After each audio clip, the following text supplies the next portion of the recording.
Assalamu alaikum everyone. This is Aisha Siddiqa. So students, today we are going to reinforce our next two topics, telling time and reading a calendar. But before getting started, let's have a look at the answers of your previous lesson. So here are the answers of your previous lesson.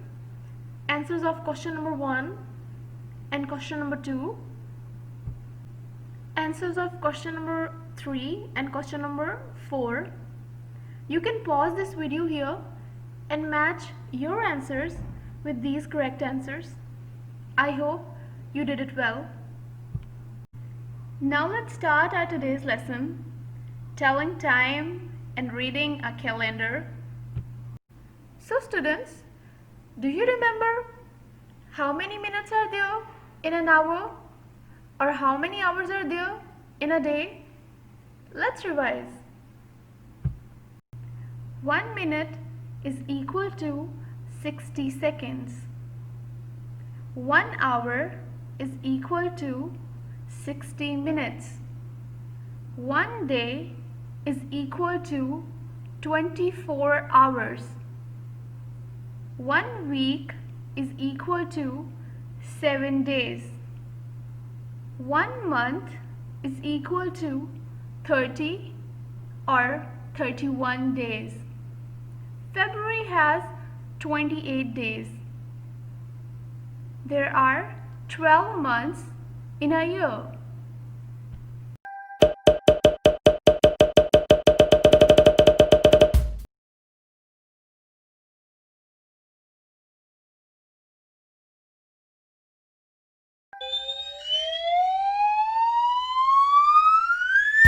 Here we have a clock. It has numbers from 1 to 12. This is a minute hand. It tells us how many minutes have passed. When it completes one full circle, 1 whole hour has passed. This is hour hand. It tells us how many hours have passed. The hands move around the clock in this direction. This direction is known as clockwise. The opposite direction is known as anti-clockwise. Now let's revise how to read a clock. As you can see, there are 4 minutes between every number. Number 12 indicates 0 minutes. Number 1 indicates 5 minutes. Number 2 indicates 10 minutes. Number 3 indicates 15 minutes, 4 20, 5 25, 6 30, 7 35, 8 40, 9 45, 10 50, 11 55. So if the long hand is on number 1, it means 5 minutes. Or if the long hand is on number 4, it means 20 minutes, and so on. Let's try reading this clock. What time is it? Can you tell? Let's try. The hour hand is pointing at 4, and the minute hand is pointing at 12. So this clock shows 4 o'clock. Now look at this next clock. The hour hand is pointing between number 8 and number 9. So we know that the ongoing hour is 8th hour. And minute hand is pointing at 6. So we know the time at this clock is 8:30. Now let's test our time telling skills by choosing the correct digital clock that matches the analog clock. So just look at the clock. The hour hand is pointing at 6 and the minute hand is pointing at 12. 12 indicates o'clock. So the time at this clock is 6 o'clock. This is the same as digital clock B. Now just look at next clock. The hour hand is pointing between number 1 and number 2. So we know the ongoing hour is 1. And the minute hand is pointing at 6. 6 indicates 30 minutes. So the time at this clock is 1:30. And this is same as digital clock A. Now look at next clock. Hour hand and minute hand. Both the hands are pointing at 12. So the time at this clock is 12 o'clock. This is same as digital clock D. Next clock, the hour hand is pointing between number 6 and number 7. So we know the ongoing hour is 6. And the minute hand is also pointing at 6. So we know the time at this clock is 6:30. This is same as the digital clock C. You did great, students. Very good. Let's do some more practice by matching the digital clock to the written time. Clock A is read as 3 o'clock. Clock B is read as 11 o'clock. Clock C is read as 5:30. Very good.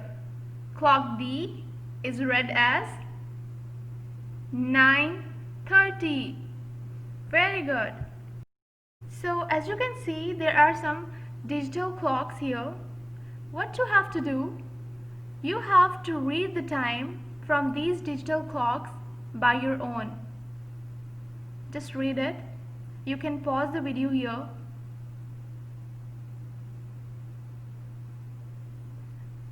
So I hope, students, you have read all the clocks.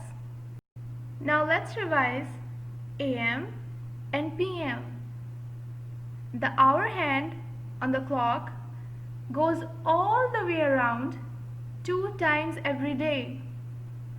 Each time it changes the day from AM to PM or from PM to AM. When the hour hand goes all the way around and comes back to 12, it changes from AM to PM. 12 AM is midnight.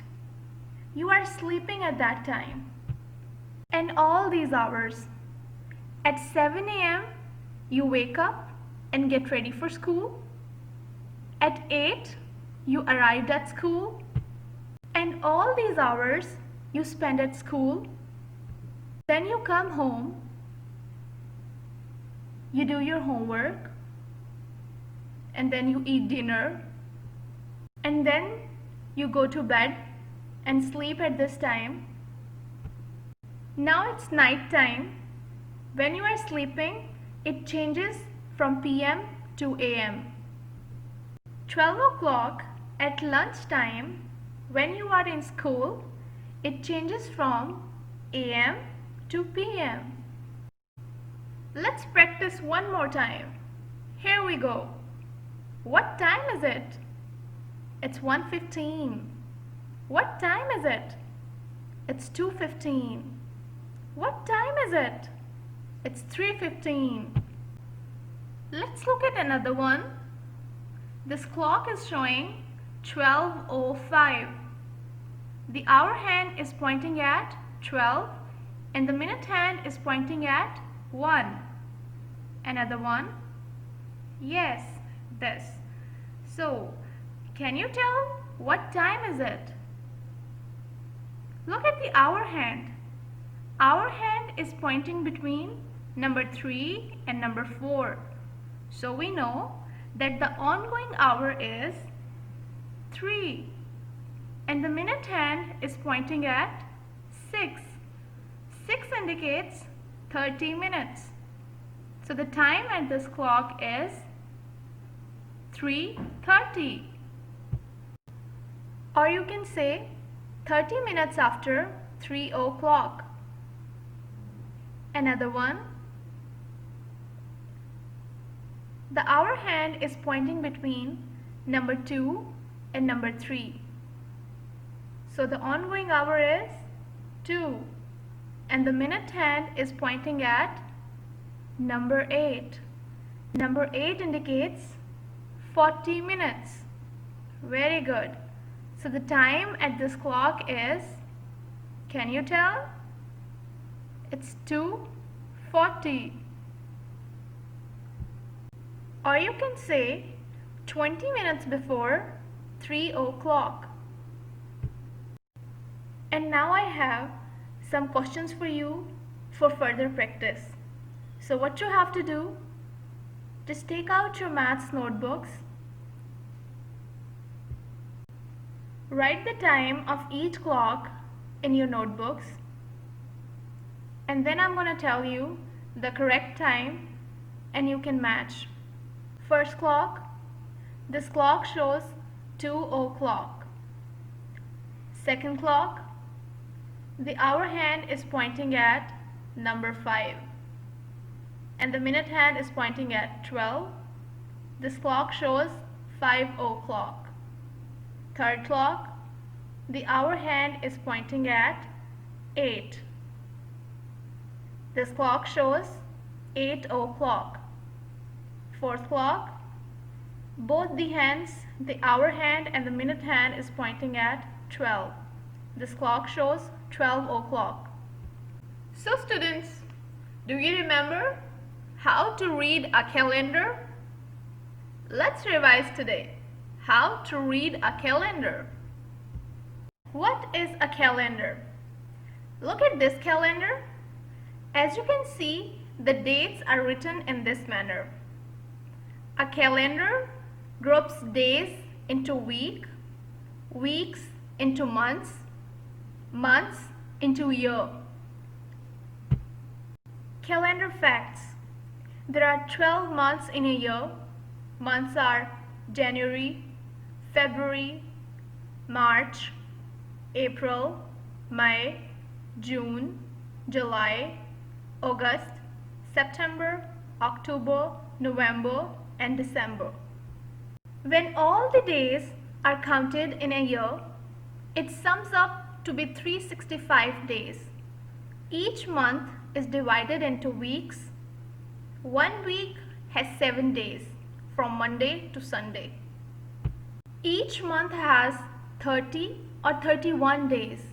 Only February has 28 days. Do you know that in a leap year there is one extra day that is added in the month of February? Therefore, a leap year has 366 days. Now let's come to solving problems on calendar. Do you know that calendar solves many problems? Let us look at the month of July for the year 2012. Can you tell on which day does this month end? Yes, on Tuesday. Can you tell what day is it on July 13? You're right, it's Friday. What is the date on second Saturday? It's July 14. Is the 21st a Sunday? No, it's not a Sunday. It's Saturday. How many Thursdays are there in this month? Yes, there are 4 Thursdays in this month. Uses of calendar. Can you tell any uses of calendars? Calendars are used to identify days, to record an event, to manage personal schedules, or to identify season changes. And now students, note down your diary, revise pages 99 till 103 of textbook. So students, that's it for today. Hope you enjoyed the lesson. Bye-bye.